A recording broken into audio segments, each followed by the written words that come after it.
With up to 1,000 illegal crossings a day, Arizona has become the main focus for Mexican cartels in their drug and human trafficking into the United States. An alarming percentage of these cruceros have violent criminal records and are unleashing a plague of robbery, rape, kidnapping, and murder as they battle for control of lucrative trafficking corridors. One of these embattled zones is Peck Canyon, a rugged passage extending north from the Mexican border near Nogales, Arizona. This canyon was named for a rancher whose wife and daughter were killed by Geronimo's Apaches in the 1880s. The area is still dangerous, having become a prime smuggling route of the cartels. Ron Colburn, a retired U.S. Border Patrol chief, is on his way to a remote location in the Peckwell section of the canyon. Ron was a founding member of BORTAC, the Border Patrol's elite special operations unit. As a team leader, Ron has conducted missions in this area and over much of the Southwest and Latin America. Recently, this site has acquired a special meaning, a connotation heavy with sorrow. It is here that the first death during a BORTAC mission occurred. The team member whose life was taken was 40-year-old Brian Terry, an agent Ron met shortly before his death. This is where Border Patrol agent Brian Terry was murdered. On the night of December 14, 2010, Brian is a member of a four-man tactical team deployed along this slope. Their primary mission was to interdict violent RIP crews who were preying upon illegal immigrants, other drug traffickers, and potentially fellow Border Patrol agents.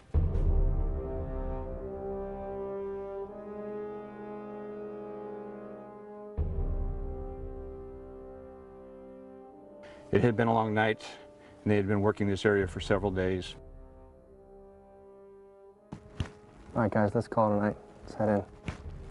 When suddenly they heard movement coming up the canyon from this direction. Stand by, stand by. Bodies.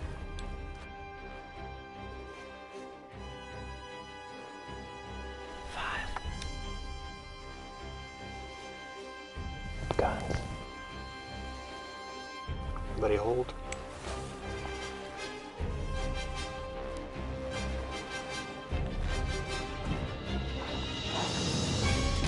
Párense todos, policía! Border Patrol, don't move!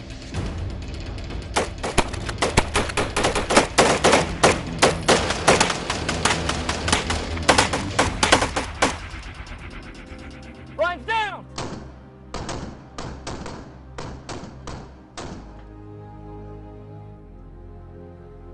Where you hit, Brian? I can't feel my legs. Brian, right here, Brian. Look at me, buddy. Look at me. Brian, look at me. Look at me. Stay right here, buddy. You're gonna be okay. You're gonna be all right, Brian. Dos manos! Dos manos! Manos arriba, policía! Brian, come on, buddy. Brian, come on. After a very brief and violent exchange of gunfire, Brian Terry was hit once. The bullet just missed his ballistically protective vest. Within minutes, he had no pulse. This area is so rugged and so steep that no medevac helicopter could evacuate him from here. His teammates had to body carry him through rugged terrain in the dark of night for well over a mile to get to a medevac site. At the crime scene, at least 2 AK-47 type rifles were recovered, dropped by the RIP crew. Within hours, they were traced to the covert operation known as ATF's Fast and Furious. Died because U.S. officials deliberately allowed weapons to get in the hands of drug cartel members? That's what they're saying, Wolf. The program was called Fast and Furious describes the congressional hearing looking into it. Members want to know who gave it the green light and what they were thinking. When Border Patrol agent Brian Terry was killed last year near the Mexican border, 2 guns were recovered nearby and traced. It turned out the Bureau of Alcohol, Tobacco and Firearms had allowed the weapons to wind up in the hands of criminals. Brian Terry's mother was shocked when she found out. I just was flabbergasted. I didn't believe it at first. 3 whistleblowing agents from the Phoenix ATF office say supervisors did not allow them to intercept weapons bought by so-called straw buyers for cartels and criminals. The goal was to wait until the weapons surfaced at crime scenes in Mexico and then bring down an entire arms trafficking organization. But the agents say such a tactic, often used in drug cases, was a colossal mistake, a catastrophic disaster when used with weapons. We weren't giving guns to people who were hunting bear. We were giving guns to people who were killing other humans. Rather than meet the wolf head on, we sharpened his teeth, added number to his claw. All the while we sat idly by watching, tracking, and noting as he became a more efficient and effective predator. A Republican congressional staff report says the program was authorized at the highest levels of the Justice Department.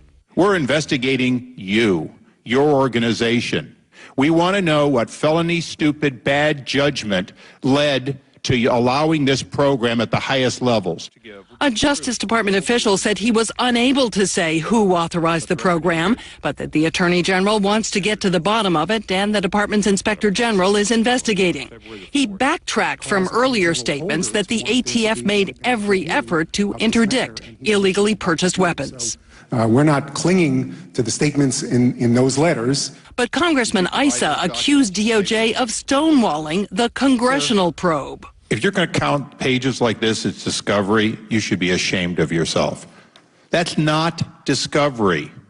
That is saying that nothing within the document requested under any circumstances are we going to be shown. The fallout from Fast and Furious is far from over. In addition to the multiple investigations currently underway, more than 1,000 of the weapons that walked are still unaccounted for, still in the hands of criminals and cartels on both sides of the border. Well, shocking story, Gene. Thanks very much for that report. I want to have, as part of the gun initiative, though, an informational campaign to really change the hearts and minds of people in Washington, D.C., and in particular our young people. They are saturated in the media and in entertainment, or by the entertainment industry, with violence. And I think too many of our young people, in particular our young men, are fascinated with violence and in particular fascinated with guns. And what we need to do is change the way in which people think about guns, especially young people, and make it something that's not cool, that it's not acceptable, it's not hip to carry a gun anymore. In the way in which we've changed our attitudes about cigarettes. You know, when I was growing up, people smoked all the time. I mean, both my parents did. But over time, we changed the way in which people thought about smoking, and so now we have people who cower outside of buildings and kind of smoke in private and don't want to admit it. And that's what I think we need to do with guns, really change the way in which people think about guns. Now, this is not going to be something that's very easy to do because we are, quite frankly, fighting something that appears, you know, every day on television, on the radio, in our popular music, in movies that these kids are exposed to. It will be an effort that will entail things that I'm really not familiar with. I think I'm a pretty good lawyer, but we need to get really innovative, creative things that are going to grab the attention of these kids and change, as I said, the way in which they think about guns. And so what I've asked is that the creative community in Washington, those ad agencies that create these snappy ads and make me buy things that I don't really need, devote that talent in a more constructive way so we can get at the minds of these young people. This informational campaign, I've also called on the newspapers and the television stations to devote to us time and space so that we can get these ads, so we can use these spots, and not to give us 1, 2 o'clock in the morning ads when nobody's watching, but at the time when people, particularly young people, are watching television, so that when they're watching, you know, the Fresh Prince of Bel-Air or Martin or whatever else they watch, and yeah, I watch those things once in a while, so that they'll see these ads and they'll be grabbed by these ads.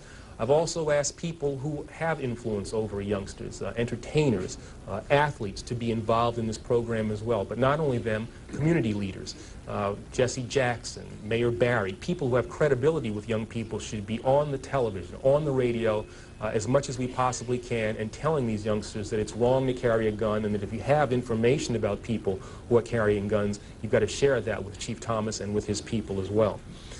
I've also asked the school board to make a part of every day some kind of anti-violence, anti-gun message. Every day, every school, at every level.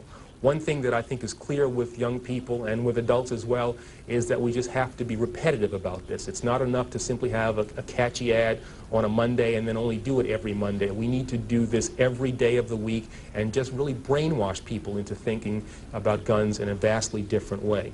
We also want to have a hotline that we will set up and have the number of that hotline that you would just go out there, and that would be something that people would have emblazoned in their minds so that when they see a gun or become familiar about the facts of a gun crime, they would call that hotline and pass that information on. When you realize that the federal government has essentially been arming these cartels, what goes through your mind? We feel it's a betrayal. 42,000 people have been killed, and these weapons that our own government facilitated to these violent criminals in Mexico, 200+ people we know have been killed by them. So there's responsibility for that.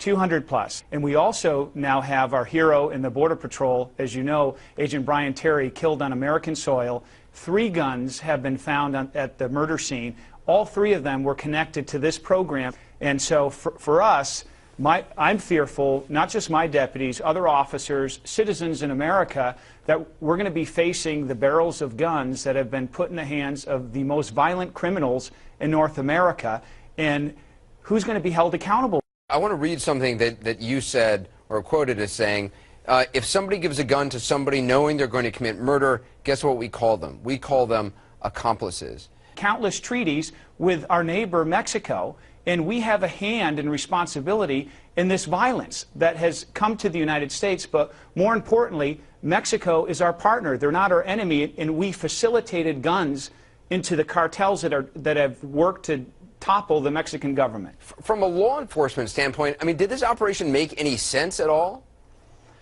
It doesn't. Where it came from is this concept when we allow drugs or cash or sometimes a criminal walk. We may watch a crime in progress, and where we can take lawful action, we allow that criminal to go in an effort to watch its spiderweb and to see how many people we can catch. They use the same concept with weapons, and this is pure insanity. It's never been done before to give weapons like this, and their idea was to track the weapons.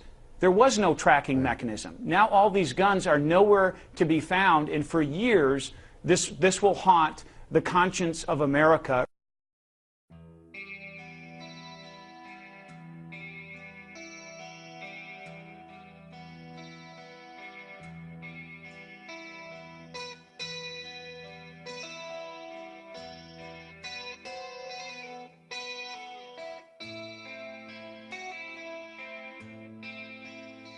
Directed us to take action to fight these cartels, and Attorney General Holder and I are taking several new and aggressive steps as part of the administration's comprehensive plan. Those steps include the following. DOJ's Drug Enforcement Administration, which already has the largest U.S. drug enforcement presence in Mexico, with 11 offices in that country, is placing 16 new DEA positions in Southwest Border field operations, specifically to target Mexican trafficking and associated violence. The DEA is also deploying 4 new mobile enforcement teams to specifically target Mexican methamphetamine trafficking, both along the border and in U.S. cities impacted by the cartels. DOJ's Bureau of Alcohol, Tobacco, Firearms, and Explosives is increasing its efforts by adding 37 new employees in 3 new offices using $10 million in Recovery Act funds, and redeploying 100 personnel to the southwest border in the next 45 days to fortify its Project Gunrunner, which is aimed at disrupting arms trafficking between the United States and Mexico. ATF is doubling its presence in Mexico itself, from 5 to 9 personnel working with the Mexicans specifically to facilitate gun tracing activity which targets the illegal weapons and their sources in the United States.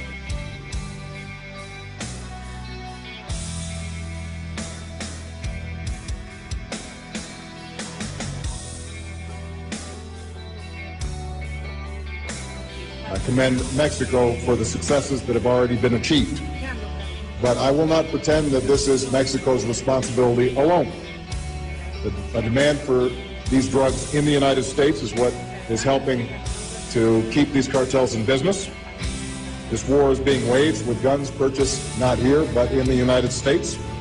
More than 90% of the guns recovered in Mexico come from the United States, many from gun shops that line our shared border. So we have responsibilities as well.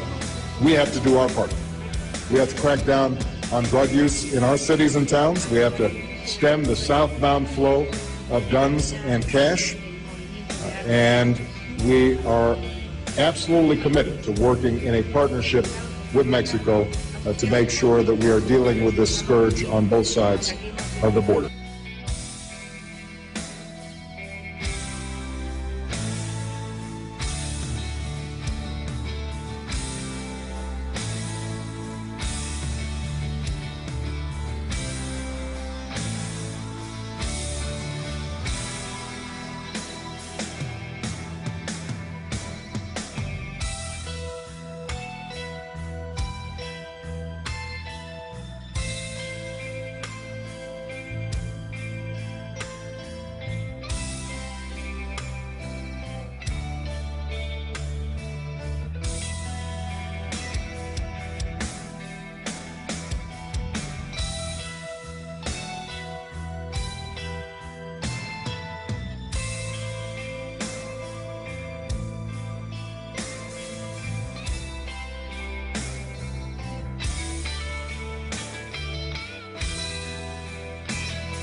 Not like Janet's.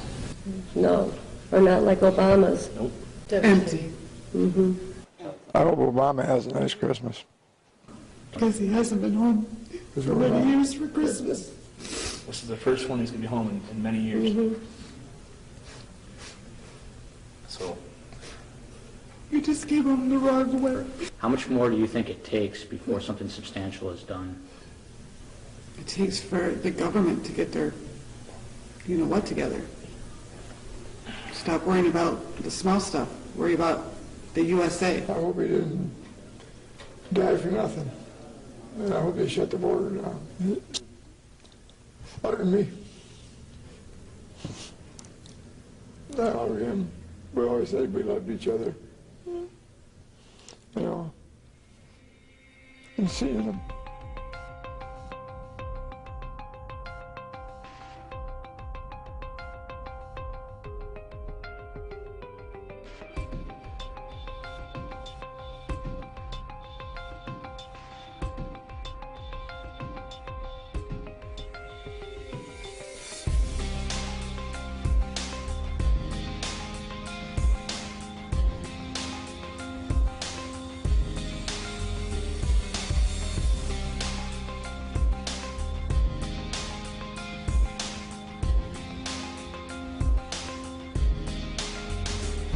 My son told me, Mom, I was dead.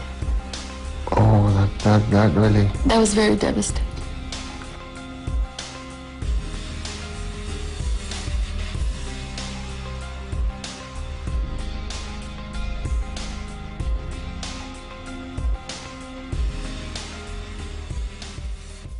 A federal agent, says what he was asked to do was beyond belief. You were intentionally letting guns go to Mexico. Yes, ma'am. I mean, the agency was. An alcohol, tobacco, and firearms senior agent assigned to this Phoenix office since 2010, Dodson's job is to stop gun trafficking across the border. Instead, he says he was ordered to sit by and watch it happen. Investigators call the tactic letting guns walk. In this case, into the hands of criminals who would use them in Mexico and the U.S. Dodson's bosses say that never happened. Now he's risking his job to go public. I'm boots on the ground here in Phoenix and telling you we've been doing it every day since I've been here. Here I am. Tell me I didn't do the things that I did. Tell me you didn't order me to do the things that I did. Tell me it didn't happen. Now you have a name on it, you have a face to put with it. Here I am. Someone now. Tell me it didn't happen.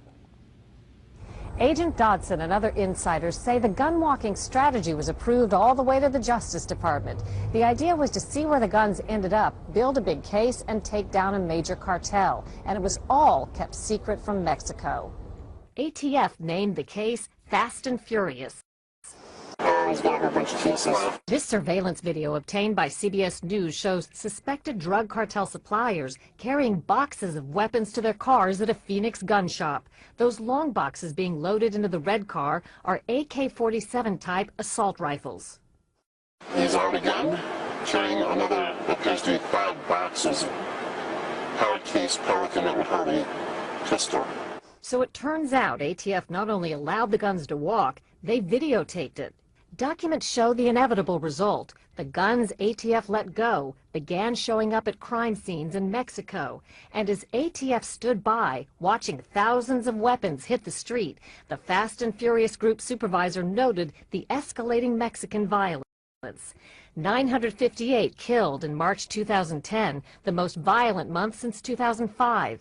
The same email notes, our subjects purchased 359 firearms during March alone, including numerous Barrett 50 caliber rifles.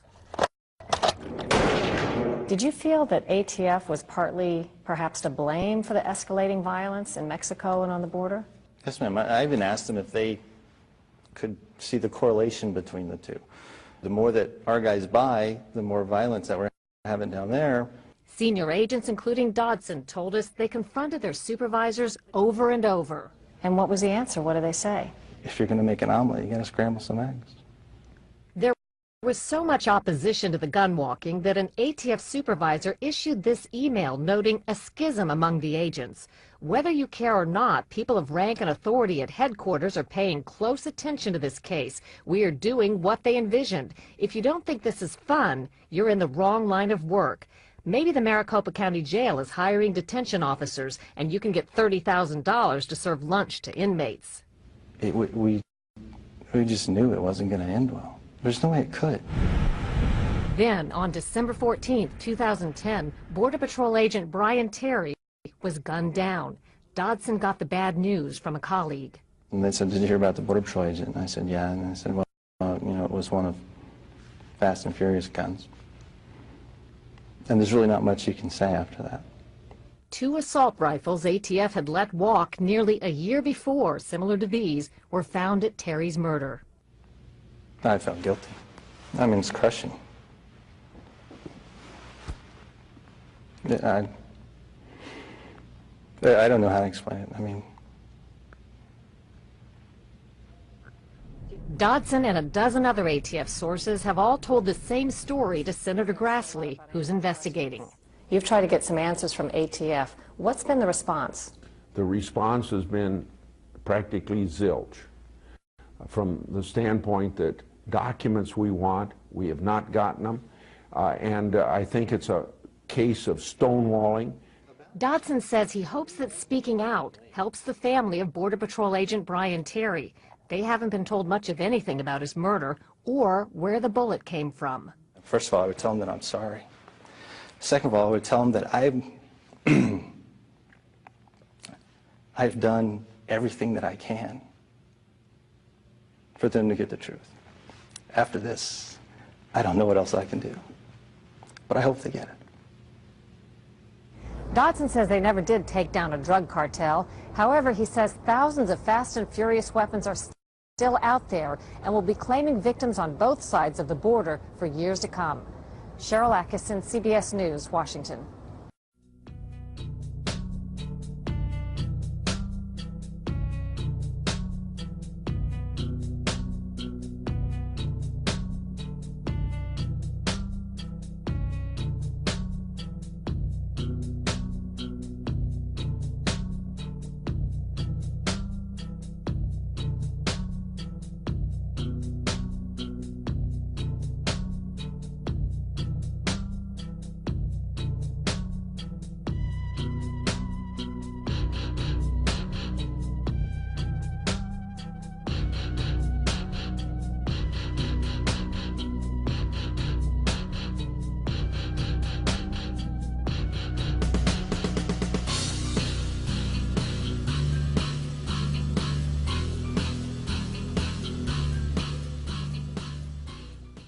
The gentleman from South Carolina is recognized.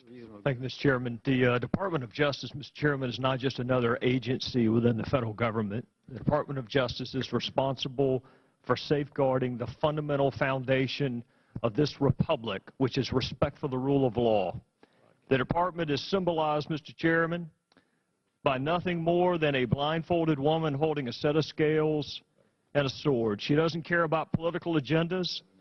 She doesn't care about whether her decisions help or hurt people's re-election bids. She doesn't care about race, gender, socioeconomic status, just the equal application of the law so all citizens can have confidence in the decisions that she makes. So it is against that backdrop, Mr. Chairman, that we look at the facts surrounding this investigation.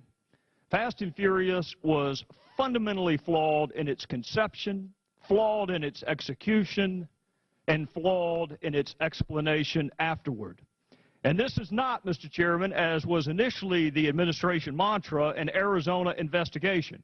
Senior level officials within the Department of Justice in Washington knew about Fast and Furious well before Special Agent Brian Terry was murdered. Senior level DOJ officials were briefed.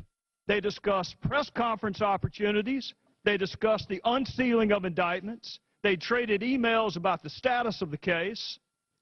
They approved wiretap applications, and most significantly, Mr. Chairman, they actively discussed the tactic of gun walking well in advance of Special Agent Brian Terry's murder and well in advance of a demonstrably false letter being written to a committee of Congress that was calculated to deceive and mislead. And here's the proof.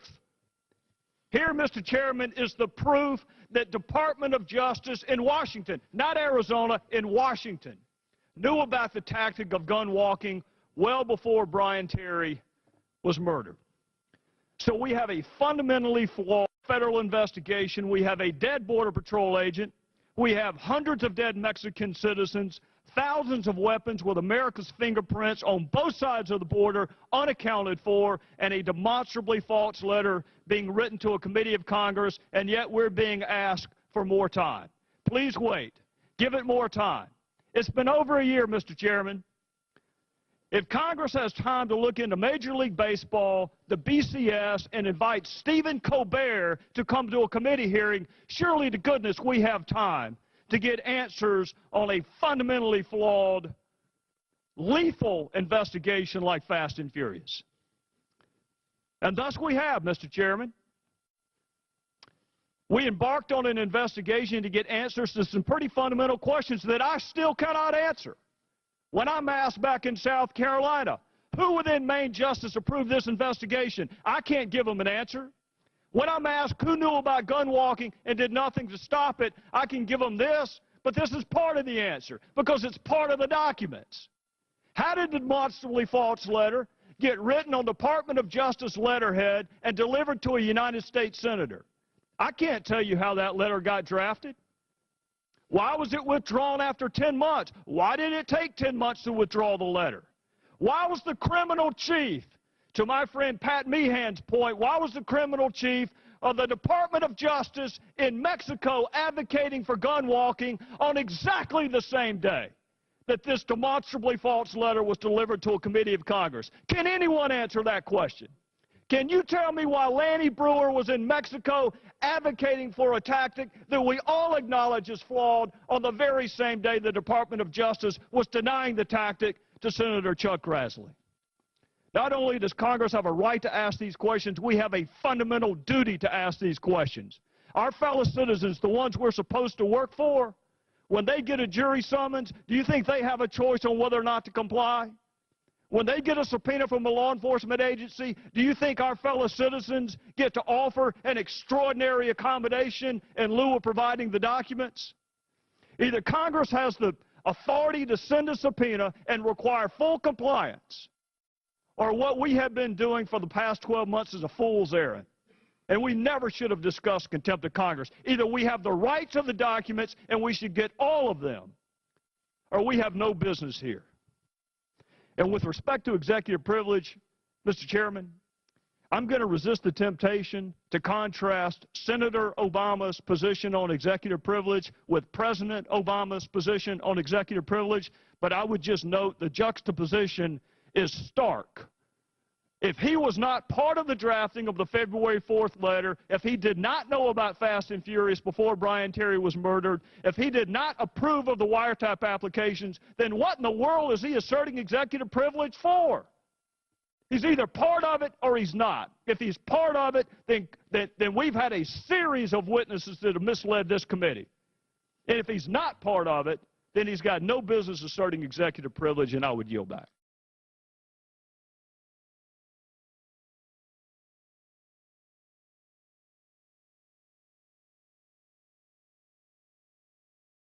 Emotional new reaction this hour to today's Fast and Furious developments from the family at the center of this entire roller coaster investigation. It's a brand new hour of America Live. I'm Shannon Bream in for Megyn Kelly. The family of U.S. Border Patrol agent Brian Terry speaking out for the first time since the White House today made a shocking 11th hour move to lock down some critical documents in the botched gun running scandal. Terry was shot dead while on duty near the Arizona border. Two of the weapons found at the scene believed to be from Operation Fast and Furious, a program you may remember that put hundreds of weapons into the hands of dangerous Mexican cartels. Trace Gallagher is live in our West Coast newsroom with more. Trace. You know, Shannon, Josephine Terry is certainly no fan of Attorney General Eric Holder. She has issued some scathing comments about him in the past, calling him a joke and a coward. This is the first time she has spoken out since the impending vote about contempt is now in Congress. Terry's mother speaking out to a radio station in Philadelphia. Here she is reacting to the president invoking executive privilege. Listen. Well, the only thing I can say is if he did that, then they apparently don't want ISA to get the documents to see what else is in there. To see what else is in there. The Terry family has long said the most excruciating part of this process is not knowing how those guns ended up in the hands of their son's killers. Here she is now talking about her son, the Patriot. Listen. loved his country, and that's all he used to talk about when he was a kid, that he wanted to be a policeman. He became a policeman, and he wanted to achieve something else, and his cousin, that's an FBI agent, tried to help him walk up the line, and he ended up being a Border Patrol agent, and from there he achieved to the elite Vortex, which they didn't think he'd make because he was older than the other guys, but he achieved in that, and he just loved doing what he's doing, and this is what happened. That's what they said again and again. She said it again and again. He loved what he was doing. In the course of this interview, she was finally asked about the Fast and Furious scandal, and she said that her son deserved the truth. Listen again. My son and I were very, very close, and my son was a person that believed in justice, and he believed in telling the truth. He was a man of his honor, and if anybody knew him, they knew that. And I know he would be saying, you know what, I died for my country, and he was a true American, and I think he deserves the truth, and I think everybody should know the truth, and if this was a bad thing that they did with Fast and Furious, it should be acknowledged so it never happens to anybody else's son. He died for his country, and he deserves the truth. Brian Terry's sister also speaking out today, posting on her Facebook, Shannon, that no one is above the law. No one.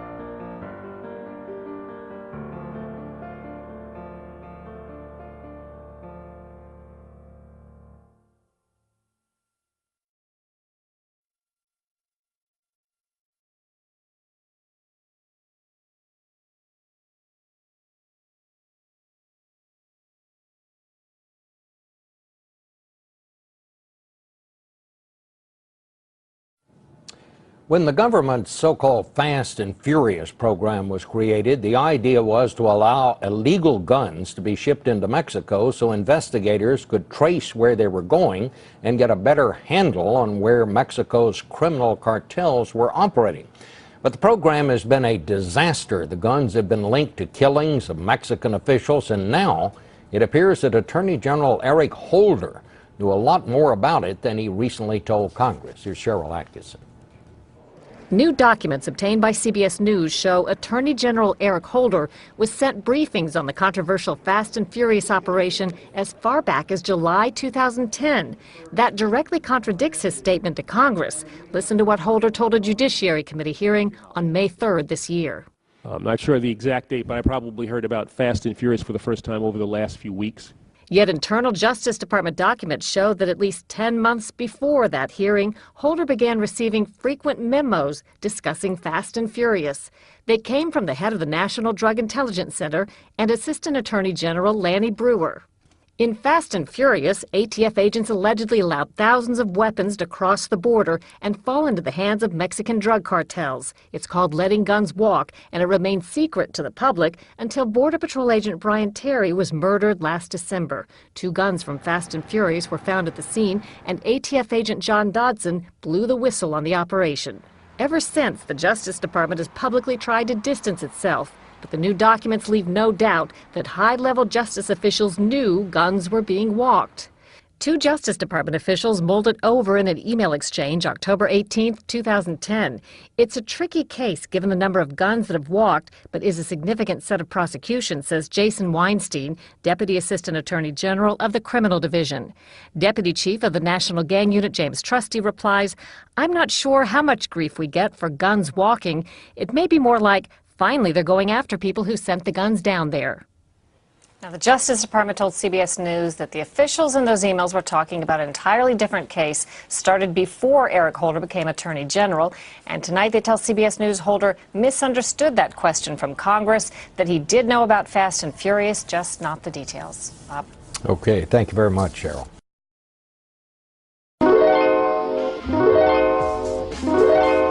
When did you first know about the program, officially I believe called Fast and Furious? To the best of your knowledge, what date? I'm not sure the exact date, but I probably heard about Fast and Furious for the first time over the last few weeks. New documents obtained by CBS News show Attorney General Eric Holder was sent briefings on the controversial Fast and Furious operation as far back as July 2010. That directly contradicts his statement to Congress. Oh, wait a second. Eric Holder says he didn't quite understand the question. Fast and Furious, of course, the operation that allowed thousands of guns to walk from the United States to Mexico and eventually were in the hands of some drug cartel leaders and operatives, and resulting in, at least in one case, the death of a U.S. agent. The woman who's been leading on this story, who's really broke this story initially, is Cheryl Atkinson of CBS News. She's an investigative correspondent there. And she has been after these documents to see who in the Justice Department authorized this project and this operation now for some time. And finally, these documents have been released. And Cheryl Atkinson is with us now. Cheryl, so what exactly is the Justice Department saying to deflect criticism or concern that Eric Holder might indeed have said something that was untrue to Congress? Well, in between the yelling that I received from Justice Department yesterday, the spokeswoman who had not put anything in writing, I was asking for her explanations, so there would be clarity and no confusion later over what had been said. She wouldn't put anything in writing, so we talked on the phone, and she said things such as, the question Holder answered was different than the one he asked, but the way he phrased it, he said, very explicitly, I probably heard about Fast and Furious for the first time over the last few weeks. We have evidence that Justice Department turned over this material to Congress. I don't think it's all of it, but they turned over evidence of memorandums sent to the Attorney General himself. If he wants to say he didn't read it, I suppose he could say he didn't read this. But as far back as July 2010 in the documents they sent, he was getting information on this program. So he certainly heard of it sooner. I don't think they're denying that now. They're just saying, well, he meant, when did he first hear of the controversy about Fast and Furious? And that was a few weeks ago. I believe that's their argument. So, just so we're clear, is it known now that he was personally aware of the number of guns that had crossed into Mexico, or was he only aware of the broad, as far as we know with these documents, the broad contours of this operation? What did he exactly know? I don't think we have the total picture. But in the papers they've turned over, there are about one paragraph briefings given about weekly starting in July that talk about the case by name and do mention how many guns have been recovered in Mexico. It doesn't say explicitly we have let guns walk. It doesn't say anything like that. But there's no doubt that this case involves straw purchasers, people purchasing weapons in the United States, and somehow or another the weapons being allowed to end up in Mexico.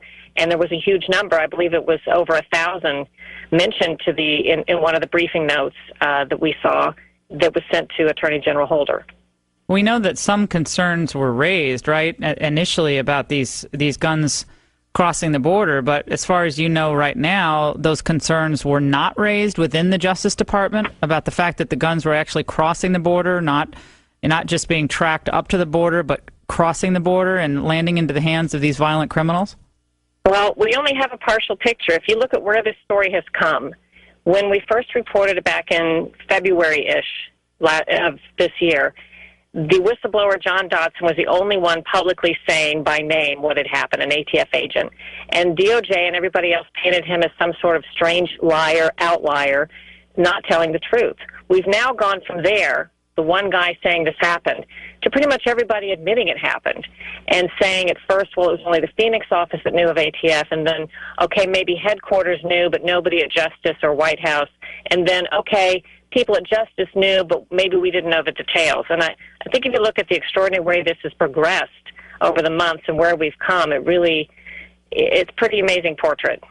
From the very beginning, the administration didn't really want to provide information, right? And in fact, from what I remember, and we had you on, I think the day or two after you first reported this, the response was, this is an operation that was in place for years and basically just dismissing concerns. And I found the response initially to be very evasive and very dismissive. Well, and they still won't answer. They float things out there without quite answering the questions. They haven't provided all the documents. I just think we still don't know the whole picture. But, for example, when they suggest Attorney General Holder, well, these weren't real full-blown briefings. These were just little notes. My follow-up question is, well, are you saying he didn't read them? Are you saying these are the only briefings he got and nothing further? But they will never go on the record with some sort of firm answer to these questions. They just sort of float these explanations out there. And I thought it was interesting that the DOJ press person would not put anything in writing yesterday for me, and now wants to argue the point as to what had been said on the phone and what should have been said in my report. Well, that's why I want it in writing, so they can't come back later and claim things were said that weren't said. So they were literally screaming at you? Yes. Well, the DOJ woman was just yelling at me. A guy from the White House on Friday night literally screamed at me. Who was the person? Who was the person at Justice screaming? Eric Schultz. The person screaming was Tracy Schmaler. She was yelling, not screaming. And the person who screamed at me was Eric Schultz at the White House. I thought we were supposed to be so transparent. This is a new era of transparency, and Pelosi was draining the swamp, and the White House was going to turn a new page, and that was actually good to hear. We were like, okay, we'll give them the benefit of the doubt. And then the first time a reporter asked a serious question about at least a Justice Department move here, the reporter is yelled at and screamed at. And I would imagine, Cheryl, that if, let's say, an NBC reporter had been yelled at and screamed at by Karl Rove, we would have been hearing about it for years afterward in the Bush administration. It would be, the bullies over at the White House once again shutting down true inquiries into their goings-on behind closed doors. But, and I think all along, Cheryl, you're reporting, I'm sounding like a pathetic suck-up to you, but pretty much all along, you've just been asking for simple answers. And, okay, well, this happened. Maybe you didn't expect this to happen, but, who kind of authorized it? These are kind of simple questions. They can't be that complicated to get to the bottom of. Someone had to do the ultimate sign-off on thousands of guns. Do we know the exact number that went over to Mexico? We know more than 2,000 in Fast and Furious, and I will soon be reporting on the fact that is not the only case. So... 2,000 for that operation, according to the agents involved. Okay, well, now I think I'm led to believe that Eric Holder doesn't read his memos and the president doesn't read his memos about green energy. So when people are warning him about green energy, president, okay, maybe he's not reading those. Maybe these just little paragraphs that Eric Holder is getting on things like Fast and Furious. I mean, he has a lot on his plate, so maybe he just couldn't read all of that. But do you expect another document dump anytime soon? I think we'll just get little by little. There may be more subpoenas.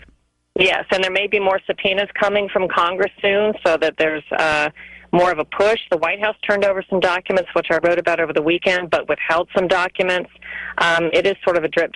And I'm certainly not the one to make the case for DOJ and White House about what I'm doing wrong. Right. They will tell you that I'm the only reporter, as they told me, that is not reasonable. They say the Washington Post is reasonable, the LA Times is reasonable, the New York Times is reasonable. I'm the only one who thinks this is a story, and they think I'm unfair and biased by pursuing it. And my side of the story is I never knew where the story was going when I talked to those whistleblowers back in January and February, and I didn't care where it went. I'm just sort of digging away and going where it leads, but I'm sure they take it very personally because it's very important. They have very important implications. Well, Cheryl, what I think you need to understand about all of this, look, you've been around for a while, but what you need to get is that you're supposed to wait until the White House tells you to show up at Target and then take photos of the First Lady, and then you can report back on how the First Lady is shopping at Target. Then you're working with the White House, okay? But when you're off there doing your own thing, that's not very helpful, okay? So this whole being a reporter thing is very inconvenient for a lot of politicians, left, right, and center, by the way. But look, the guy in the Oval Office now said he's going to be transparent, so we're just hoping that he lives up to that. Cheryl Attkisson, it's great to talk to you, and gosh, I hope I've never yelled at you or screamed at you. But look, if you're getting screamed at by people in positions of power, you're probably turning over the right rock. So I think that's a good thing.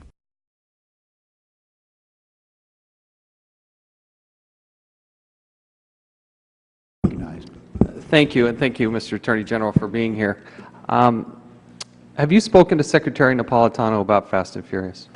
No. Have you spoken with Secretary Clinton about Fast and Furious? No. Have you spoken to President Obama about Fast and Furious? I don't think that I have. I see the President. That's okay. If you haven't, you haven't. Have you spoken to the President of Mexico about Fast and Furious? No. Have you spoken to the Attorney General of Mexico about Fast and Furious? I don't believe so. You have routinely argued that you've been oblivious and disengaged in this operation, and I buy that to a large extent. I'm not sure I But we have a dead Border Patrol agent in Agent Terry. We have 2,000 missing guns. We have 200 deaths in Mexico. We had dead government officials in Mexico.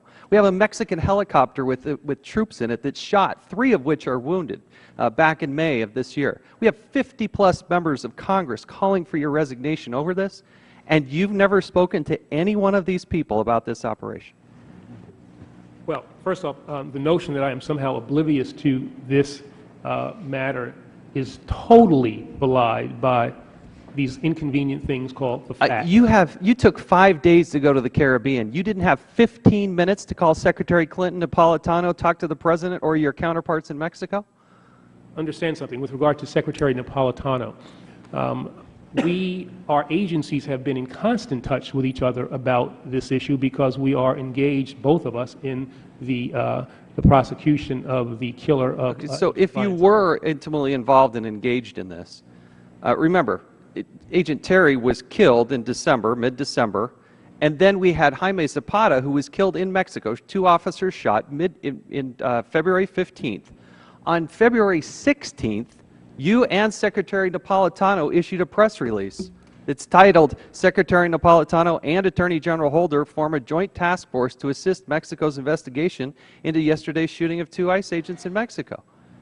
At the very beginning of this press release, Secretary of Homeland Security Janet Napolitano and Attorney General Eric Holder today met to discuss this issue. And how is it that you and Secretary Napolitano said you never even talked or discussed, even brought up or had any discussion about Fast and Furious? The press release that you talk about is not a Fast and Furious matter. But so and understand, you have to understand something, the way Washington works here, okay? The reality is that when it comes to matters that are under investigation... But the death of Jaime Zapata was highly likely, that that came from Fast and Furious. In fact, from testimony that we took from Agent Forcelli, and I'm going to read from this, is from January 8th of 2011, quote, and there was this sense, like every other time, even with Miss Gifford's shooting, there was a state of panic, like, oh my God, let's hope that this is not a weapon from that case. And the shooting of Mr. Zapata down in Mexico, I know that, again, that state of panic that they had, like, please let this not come back. So the agents on the ground were so concerned that this is going to happen. You and Secretary Napolitano have a discussion, and there's no discussion about even the possibility of Fast and Furious?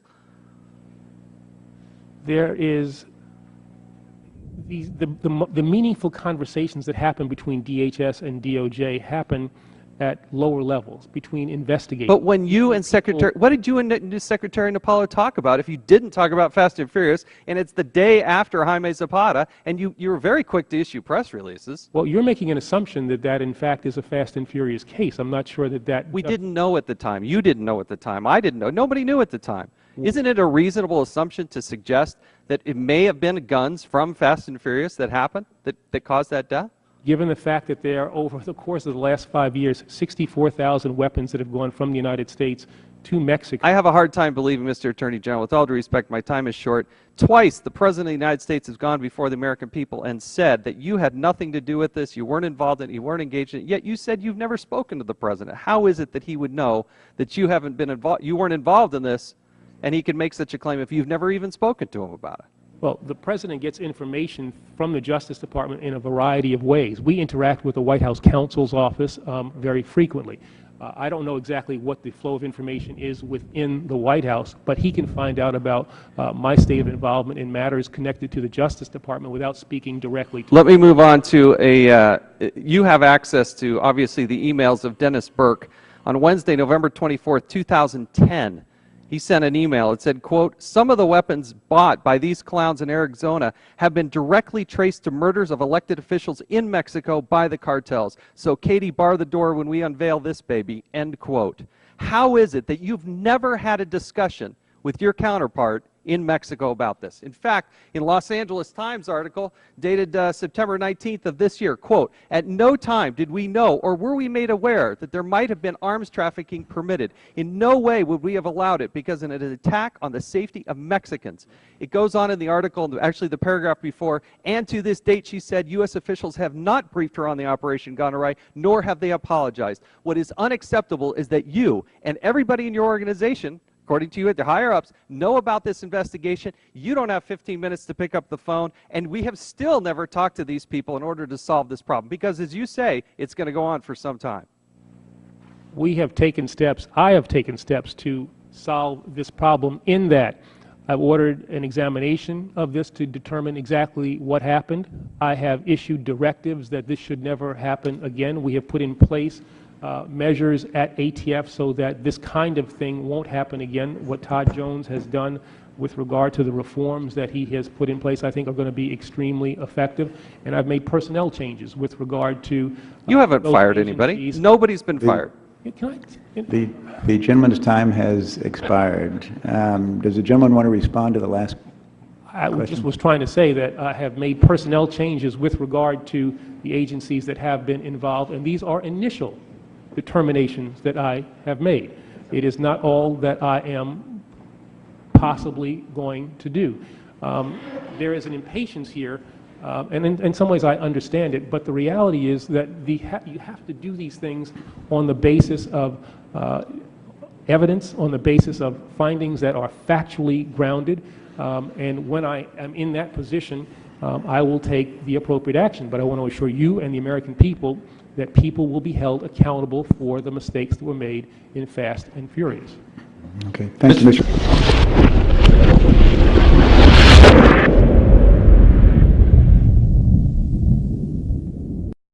You hired Mr. Manchin first as Assistant U.S. Attorney in 1997, correct? I'm not sure of the date, but I did hire him as an Assistant U.S. Attorney here in Washington, D.C. And would it surprise you to know that he is a political contributor to President Obama's campaign and indeed served as a volunteer in Obama for America and assisted in the vetting of potential vice presidential candidates?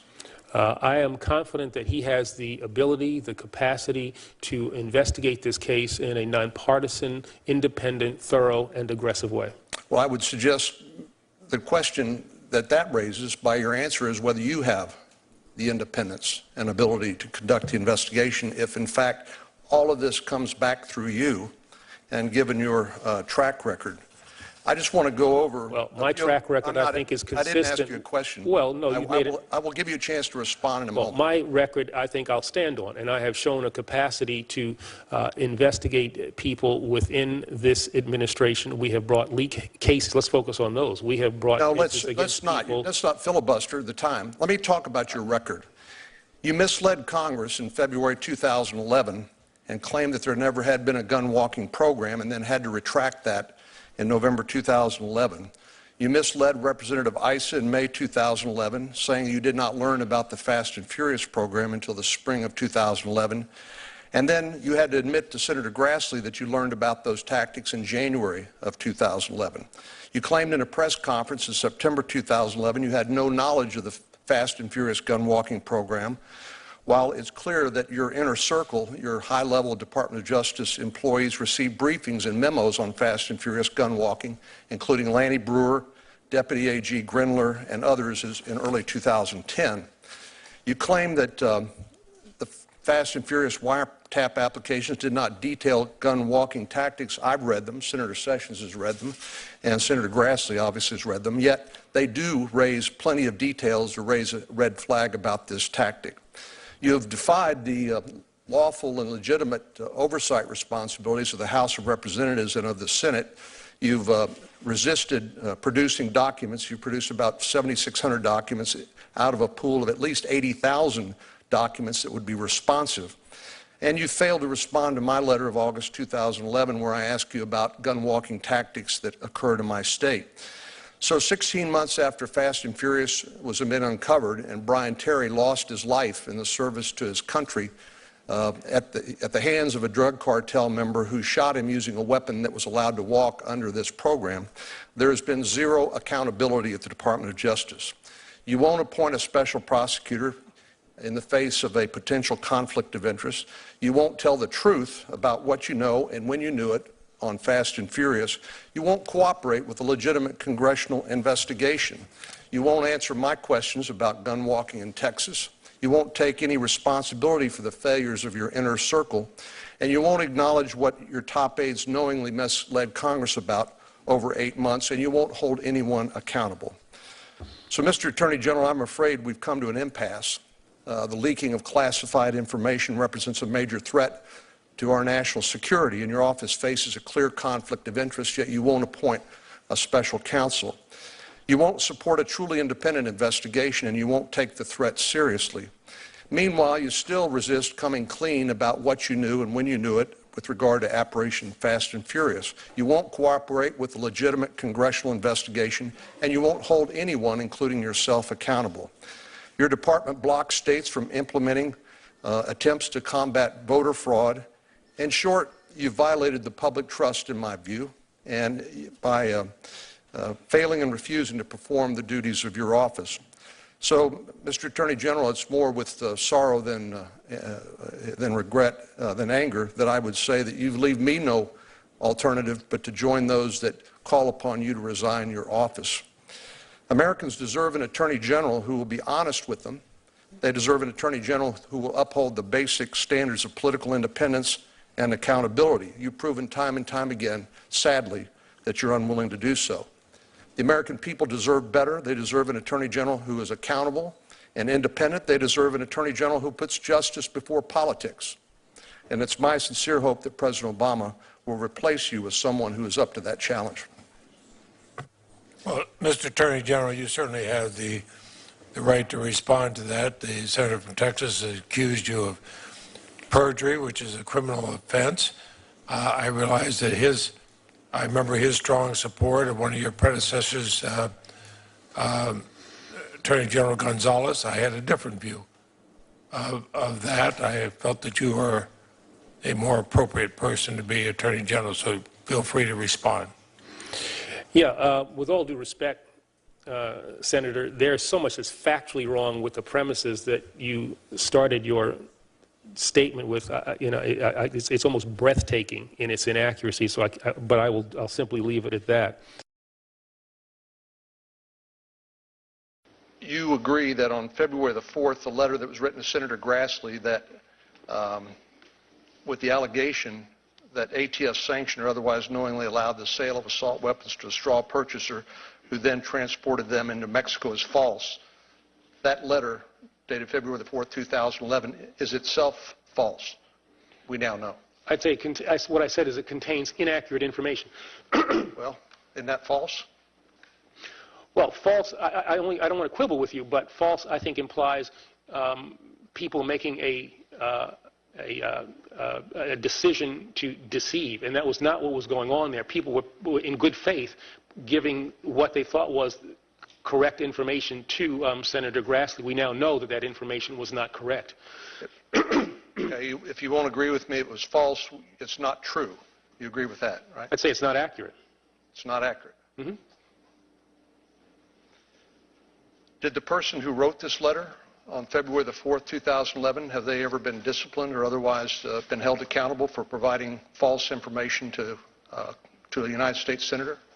Well, as I indicated, the people who wrote the letter acted in good faith, thought that what they were sending was, in fact, accurate information. The people who were supplying the information thought that it was accurate. At some point, somebody in that chain did not give good information, and that's one of the things that the Inspector General, I hope, will be able to determine. Did Lanny Breuer know better than what was represented in the February the 4th letter?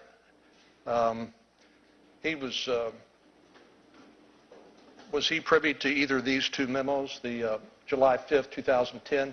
He said he was briefed April 2010. And by the way, what office does Lanny Breuer hold in the Department of Justice? He's the Assistant Attorney General for the Criminal Division.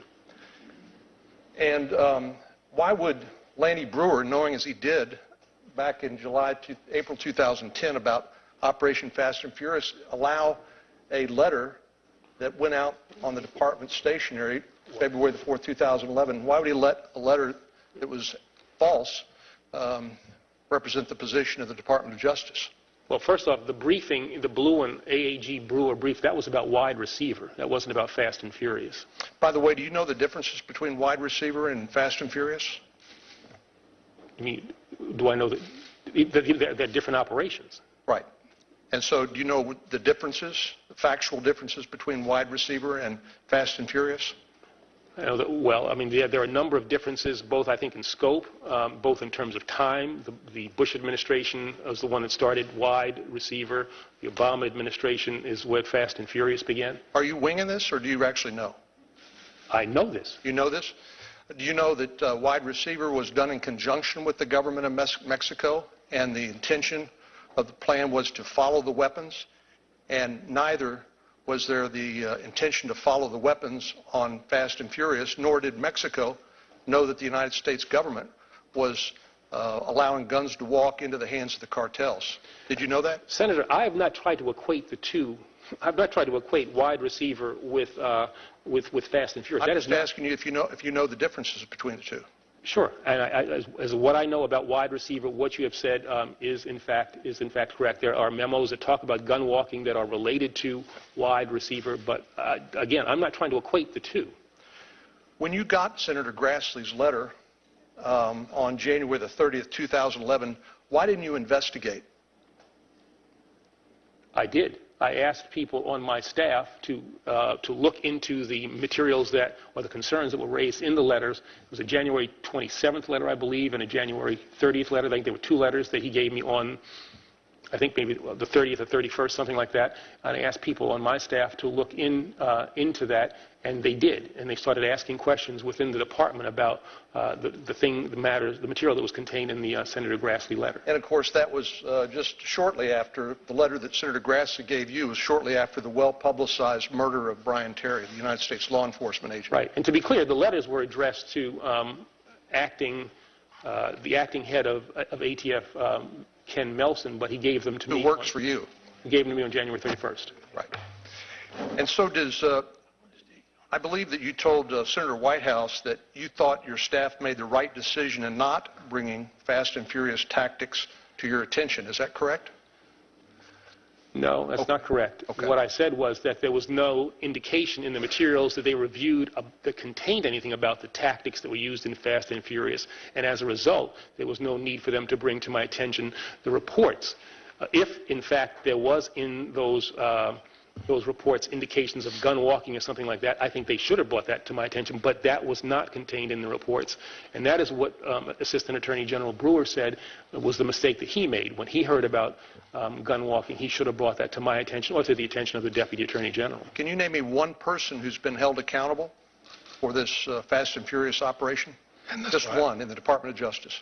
Well, we have made a number of changes with regard to personnel, both in the Phoenix U.S. Attorney's Office, also at the ATF headquarters here, and I will certainly await the report that comes out of the Inspector General, and I will assure you and the American people that people will be held accountable for any mistakes that were made in connection with Fast and Furious. Thank you.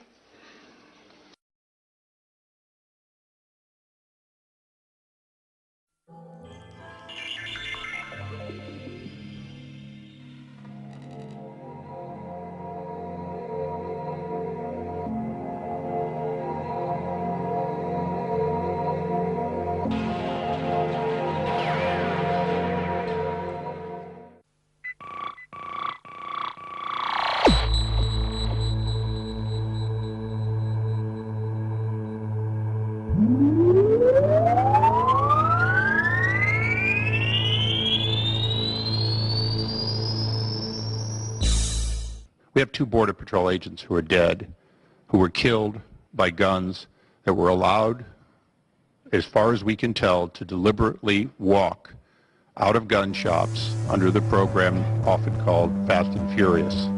Did you ever approve or sanction investigations that allowed gun walking?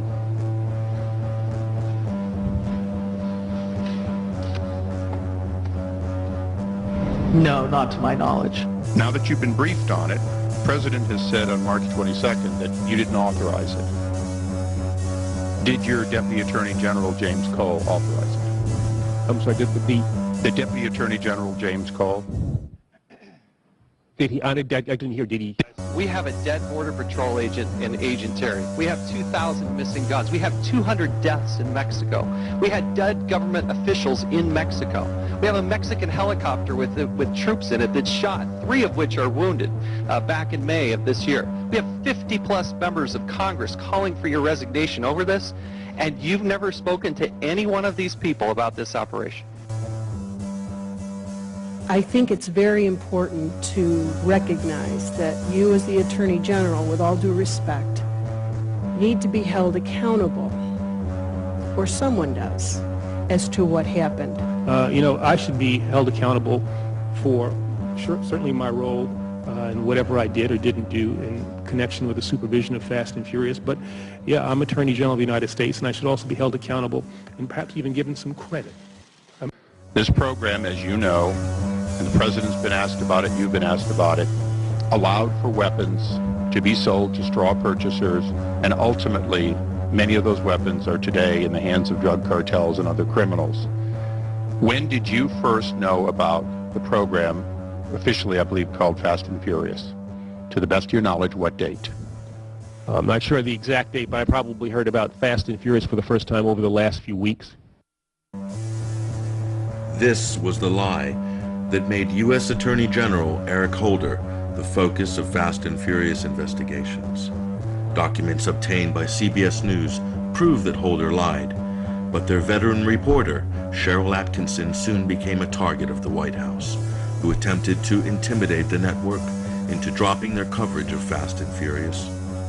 Believing it should remain above the law, even in the face of damning evidence of their illegal operation, an operation conveniently hidden inside President Obama's 2009 stimulus bill, and an operation that flooded the Mexican black market with thousands of illegally obtained firearms. The first incarnation of federal gunwalking was hatched in 2007 under the watch of then Attorney General Roberto Gonzalez through Operation Wide Receiver. But that operation required federal agents to track firearms into Mexico and worked with Mexican security services to trace guns and apprehend cartel criminals.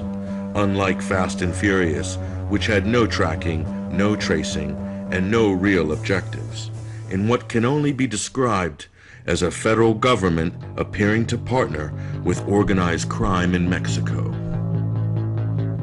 As a result, the violence has increased on both sides of the border since Fast and Furious went live in 2009. In April 2010, Pinal County Sheriff's Deputy Louis Parole was shot and wounded by AK-47 fire, but was rescued, narrowly escaping with his life, in an incident that prompted one of the largest manhunts in state history involving some 200 officers from multiple agencies. Rob Krantz, scion of one of the Southwest's most well-known ranching families, was shot and killed on March 27, 2010, most likely by traffickers who were using his land to mule narcotics over the Mexican border and into the country, as is captured by these hidden cameras along some of Arizona's most well-known smuggling routes. ICE Special Agent Jamie Zapata, assigned to human smuggling and trafficking, was gunned down in cold blood in February 2011, whilst in the line of duty and traveling in Mexico.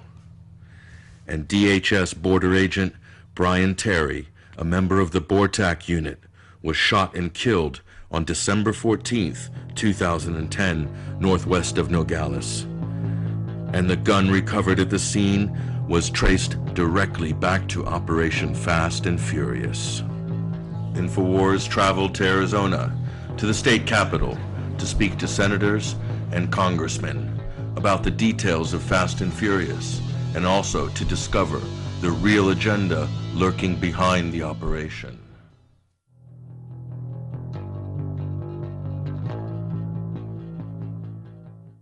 The Fast and Furious incident with this whole thing, what brought that to light was one of the weapons used to kill Agent Terry was one of the guns that was sold as part of the gun walking program that the U.S. Attorney General and the ATF were involved with, where they were selling guns to people that were known criminals who failed an FBI background check, where the gun dealer, the gun owner said, hey, this guy comes up bad, and the FBI said sell it to him anyways, sell him the gun anyways, even though they knew that this was a bad sale. They had people that violated the law, that they essentially bought weapons that were in an illegal straw man transfer and then lost track of those, if they ever had the ability to even track them at all, as they were sold into a crime syndicate. In the previous stings that were done by the federal government, the agents were required to maintain eyes on the firearms and not let the guns out of their sight. In this particular episode, they were buying lots of guns and just flooding the illegal market with these guns and not actually tracking the guns. So a lot of these guns crossed into Mexico, and the agents, no one knew where they were. And in this particular episode, those bandits that encountered Agent Terry were carrying some of those firearms that were bought and transferred to them during the Fast and Furious operation. You know, we talk about the gun owner, or the gun store owner here in Arizona, that had raised the red flag and actually tape recorded a conversation with the FBI and ATF over the phone, where he had said, hey, look, I don't think I should sell this firearm. And they're telling him, you need to sell the firearm. And he said, no, I don't think I should sell it. And they said, well, we're telling you to sell the gun. Well, the guy sells the gun, and then a couple weeks later they come in and raid his store and get all his records and try to make it look like he was the bad guy, and they were going to try to pin it on him that he had sold these illegal guns to these illegal, what we call prohibited possessors. And during that effort, he was able to bring up this phone call and provide, and then of course they backed off. But the ATF went in there and raided his store to try to make it look like he had been illegally selling firearms, when in fact he had covered himself, luckily, with a tape-recorded telephone call to cover his rear end. And it's fortunate for him. Had he not done that, the ATF would have gone after him, shut his business down, and probably thrown him in jail. So this is part of the effort, and I think it's wrong. You know, you take a guy trying to do an honest day's work, and then you keep enticing him, until eventually the guy, you know, reaches his point where he gets sucked in.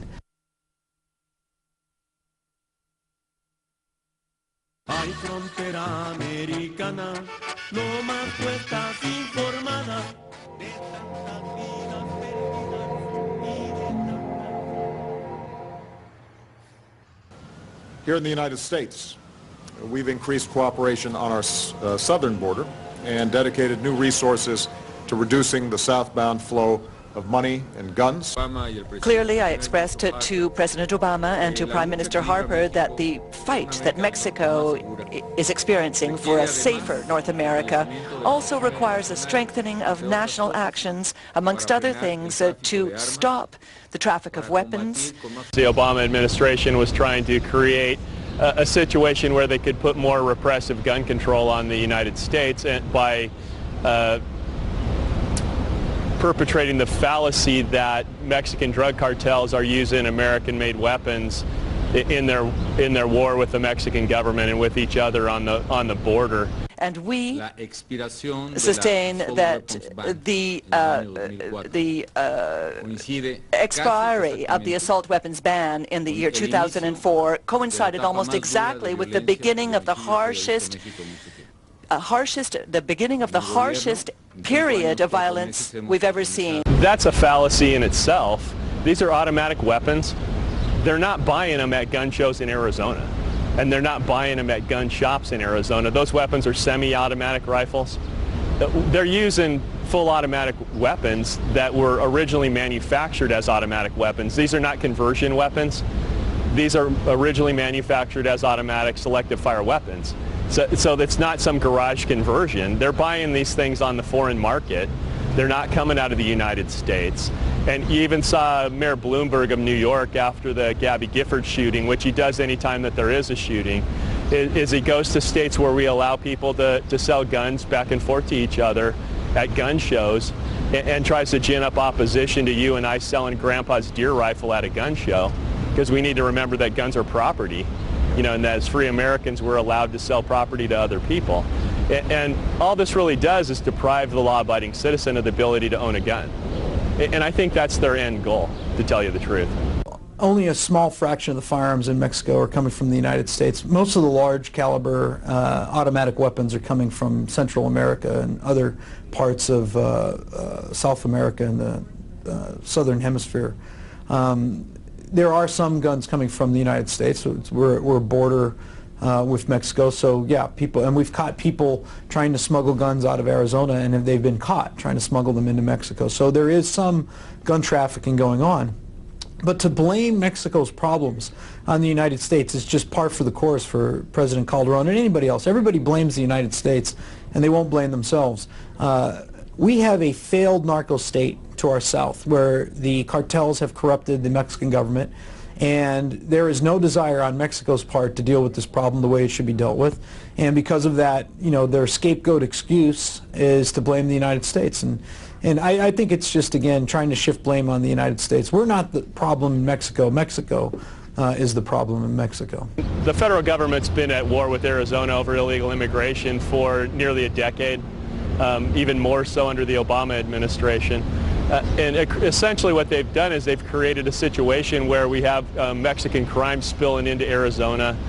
We've had drug cartel crime. We've had execution-style crime happen in the Phoenix area.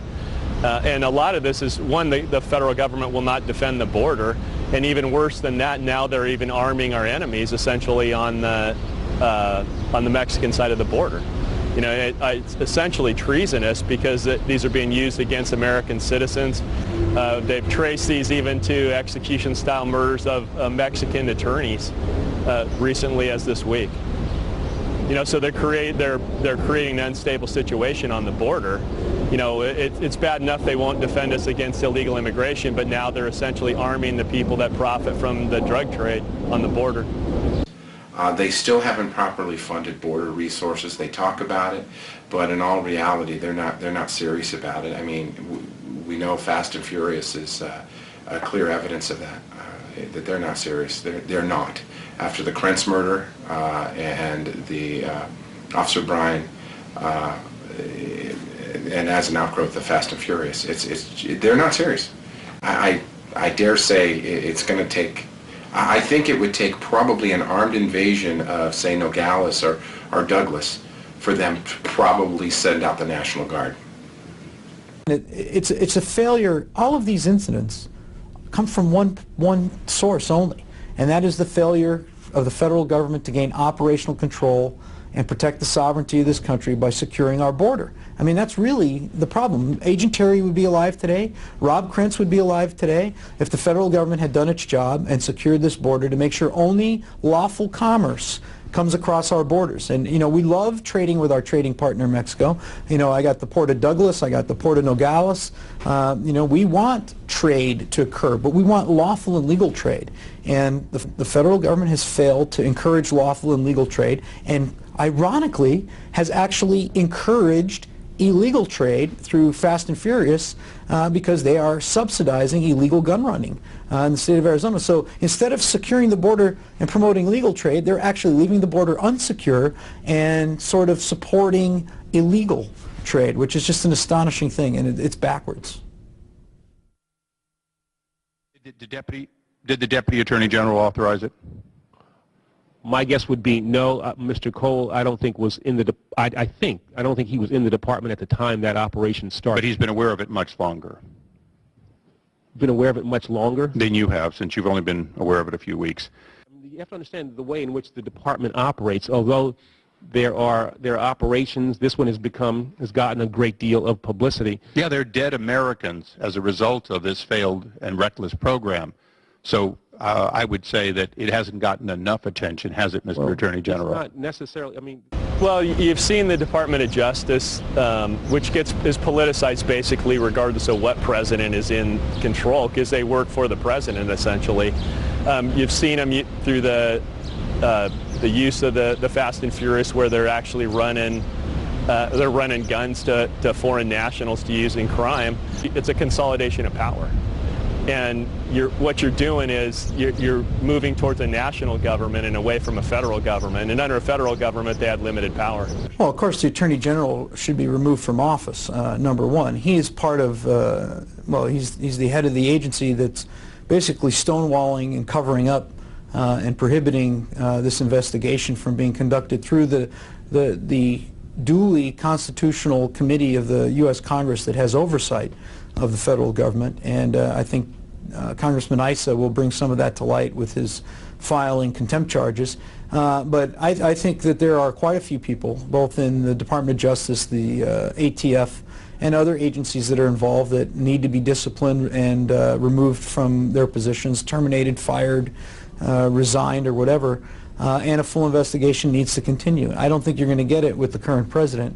Well, of course, we've got to hold someone responsible, but what I've noticed about government is it's slow and bureaucratic, and by the time they're saying, oh, here's someone responsible, there'll probably be several more murders in the desert. And it may result in us not knowing for a couple years until we get somebody in that office that will cooperate with the investigation. I think it's pretty clear. If you read and seen some of the testimony in Chairman Issa's committee, that in my opinion as a member of the Arizona legislature, I believe that the federal government was trying to make our state, the state of Arizona, look bad because of our pro-Second Amendment views here. We believe in the right to keep and bear arms, and we're a very pro-gun state. And they were deliberately targeting pro-gun states, purchasing guns in pro-gun states, and smuggling guns out of our state into Mexico, in, I believe, an effort to malign the state of Arizona and our very liberal gun laws that we have here. And, you know, they were going to use that as an excuse to tighten those laws against the will of this state and of the citizens of this state, one of which I had mentioned earlier was an effort to limit the number of firearms you would be able to purchase in Arizona in a one-month period. And they were going to do this with any state along the border and not impose it on the rest of the country. And they were going to do it through an executive order or an agency direction rather than through a vote of the Congress. And I think that's a lot of things that make me a little nervous when you have a bureaucrat, an unelected bureaucrat, that does not go through the legislative process, imposing what is clearly an infringement on individual liberty and the right to keep and bear arms through just a bureaucratic fiat. And I'm glad that there were groups out there that opposed that and brought it to light and diffused it before it could happen. But again, I think it's an excuse. I mean, a lot of these events that occur, I believe, are set up to try to push an agenda, and that agenda is control. I mean, the federal government's mission right now is to control the lives of every American to the greatest degree possible. And I believe that's what that was about. It was about, you know, Arizona, to the federal government, Arizona's out of control. And they want to come in here and control. They want to control our water. They want to control our laws and our policies within the state. And they don't like the fact that we're a very free state. We pride ourselves in trying to put as much individual liberty in the hands of the people of the state as possible, and it just drives the federal government nuts. I believe that Eric Holder actually knew what was going on and was involved in the operation, and you can tell that from some of his testimony. He needs to be impeached, and he needs to actually be criminally punished for what he's doing. A mere resignation, I don't think, is enough. And you can actually see a trail of this up to the Obama White House in reality. You know, up to cabinet level positions. Because I think this was some kind of a grand conspiracy that they dreamt up. They thought somehow that they were immune from actually getting caught, and that they could actually gin up opposition to the free ownership of guns and make more restrictive gun laws because of this. You know, it's Hegelian dialectic is what it's actually called. That when you create a problem, and then you ride in on the white horse as the savior to the problem. You know, in reality, you've lost your freedom from a situation that was created by government, and we need to stand up to these kind of things. Of all the scandals in Washington, none threaten the Obama administration more than Operation Fast and Furious. And while other scandals involve bribery or corruption or lying, Fast and Furious involves lives, real lives. Lives like Rob Krentz, Agent Zapata, and Agent Terry, all victims of federal gun running south of the border into Mexico. When will it end? And when will someone from the federal government step forward and take responsibility for the violence that has been perpetrated and done on American taxpayers' time. One thing is sure, this is a federal government that has grown out of control and seems bent on restricting the Second Amendment rights of Americans and free states like Arizona and Texas.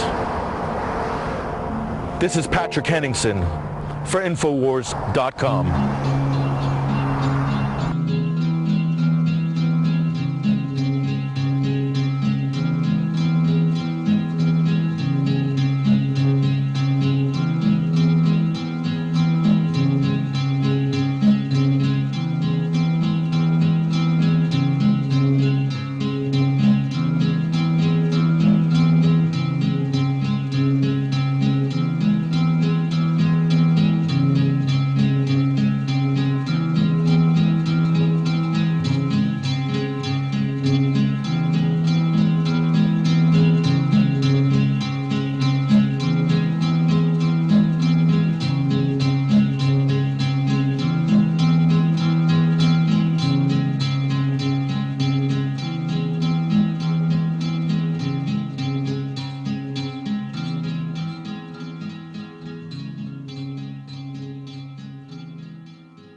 We're going to need common sense solutions to our problems if we are not just going to win the future, but make sure that everyone else loses it.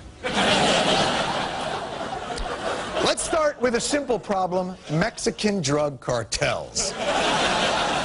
They're engaged in a bloody campaign of death and destruction, often fueled by assault rifles their gun runners cross our borders to easily purchase.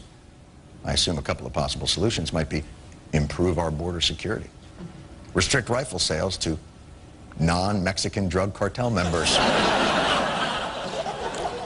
Let's see what our own Bureau of Alcohol, Tobacco, and Firearms has come up with. It's a government program called Operation Fast and Furious. U.S. firearms agents say superior officers specifically told them not to intervene as they secretly watched while gun runners purchased illegal firearms in the United States and sent them to Mexico. The ATF officials thought if we could just track these guns and see where they're going, maybe we can arrest the cartel leaders who are using these guns. Maybe.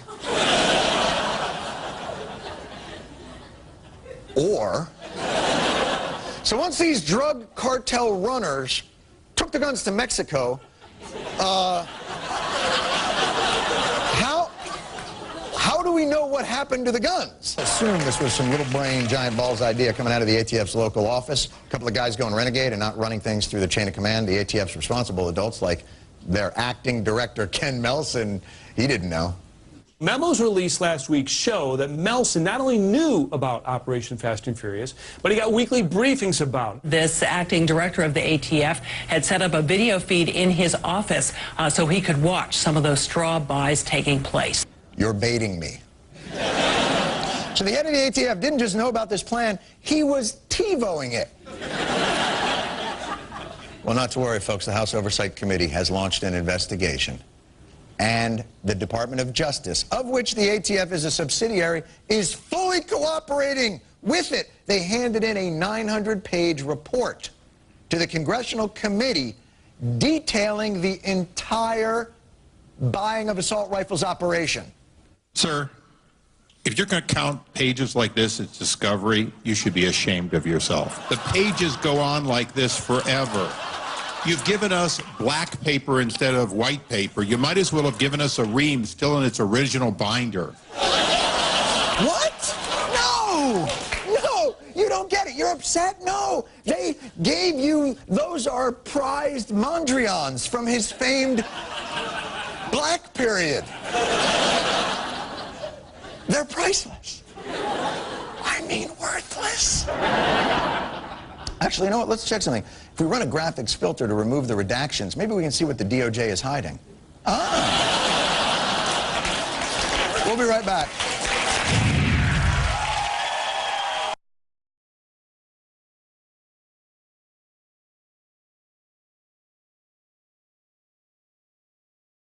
But we begin tonight with the controversy regarding Attorney General Eric Holder. We're going to try and get you caught up on it as quickly as we can. It all began with an ATF program called Fast and Furious, in which the United States government allowed guns to be smuggled to Mexican drug runners in order to find out where Mexican drug runners were getting their guns.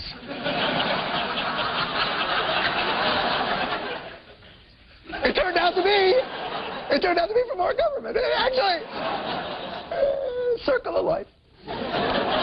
Anywho, we lost track of about, 2,000 guns. Although, on the bright side, we did end up finding one of them when it was used to kill a U.S. Border Patrol agent. As you can imagine, whistleblowers began to blow whistles.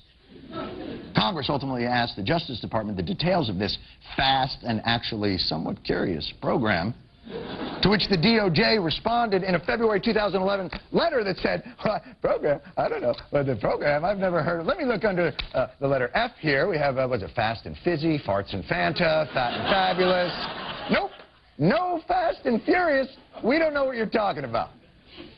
So about a month later, CBS breaks the story of the program publicly, at which point the Justice Department waits another 9 months and withdraws the first letter and sends Congress a new letter saying, oh, Fast and Furious. Yeah, we have that. We didn't realize that's what we were talking about. We've been calling it Donde está los weapons de automáticos? So we didn't know that that's what you meant. So, Congress has, for the past year or so now, been asking for thousands of documents relating to this no program, oh, that program switcheroo thing that the Attorney General did. Attorney General Holder has refused to give the documents. Yesterday, the House Oversight Committee voted to hold Holder in contempt. If only there was some way to take the temperature of this whole thing up a notch. President Obama has entered the fray and asserted executive privilege over the documents that have been requested by Congressman Issa. The tendency on the part of this administration to try to hide behind executive privilege every time there's something a little shaky that's taking place. And I think, you know, the administration would be best served by coming clean on this.